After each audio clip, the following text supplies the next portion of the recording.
California's Governor Gavin Newsom, he's going to meet with President Trump at the White House today. Newsom's hoping to secure more disaster relief for those fire victims.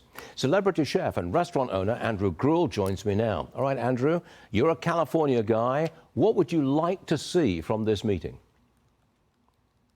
I'd like to see a little pushback on Trump's part, because I think Newsom is just, kind of the homeless guy on the corner asking for money, and everybody knows he's going to spend it on, metaphorical drugs, which really is just waste for him in California. So strings attached to the money because it needs to go to the people who need it or the areas that need it. Otherwise, it's going to get thrown into the slush fund and he's going to use it on pet projects. Ironically, he might even use the money that Trump gives him to sue Trump. That's the crazy thing about this. Really? Trump gives money to California and Newsom turns that around and sues Trump?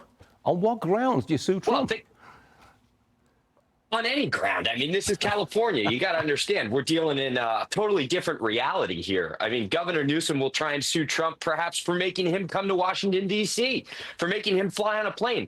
But the thing is that the problem we see over and over and over again in California is that the money goes into a general fund. Because there's a supermajority at the top, the Democrats can do anything with the money. So if you say, I'm giving you this money in order to do A, B, and C, in that, guy on the corner analogy, it's like, I'm going to give this to you for food, then for a fact that guy turns around and buys meth with it, right? So for a fact that Newsom is going to take that money, put it in a general fund, and it's going to go towards one of these crazy pet projects where a lot of his buddies are getting rich on nepotism. The bottom line seems to be that Newsom is begging. He's got no choice. He needs federal money. He's got to beg for it, right? Yeah, I mean, you're right. In the reality show aspect of this, he's got to go ask mom and dad for a raise with his allowance. And he's been trashing mom and dad for the past couple months. So it doesn't look good for him. I'll be curious to see the way in which he spins it after this meeting. All right, here's another one for you, Andrew. California's tourism board urging tourists to visit Los Angeles, their iconic sites. They say the city's counting on tourism. It's a lifeline for fire recovery. That's what they're saying. I just want you to assess the general business climate in Los Angeles right now. What's it like?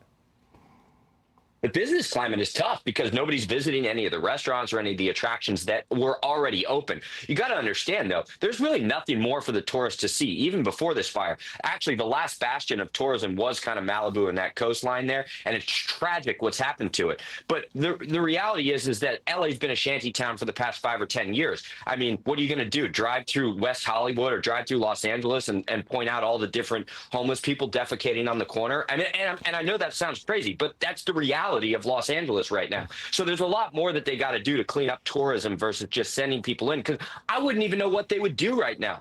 Well, what's it like for the general population, not for the tourists? Are they eating out? Is the restaurant business doing okay? Are the bars prosperous? The restaurant business, the bars, all of those have already been struggling for the past 5 to 10 years in Los Angeles because you've got no control there, right? Taxes are going up, wages are going up, and then what happens is you let people come in and destroy the city, and then those people don't have a good, clean environment in which to be able to serve that food or those, the drinks, et cetera. So people have been leaving Los Angeles and coming to Orange County to open restaurants, Huntington Beach, all those areas in which they actually prosecute crime. So it's a real sad situation because Los Angeles, and of course, you got Beverly Hills and you got kind of West LA, and you've got some of these posh areas where, yeah, there's really nice restaurants, but you're paying $50,000 a month for rent right there to cover the losses in the rest of the city. Do you think there's going to be political change because of the fires and the aftermath? I mean, I ask this question all the time. Could you see a Republican winning a statewide election in California anytime in the near future?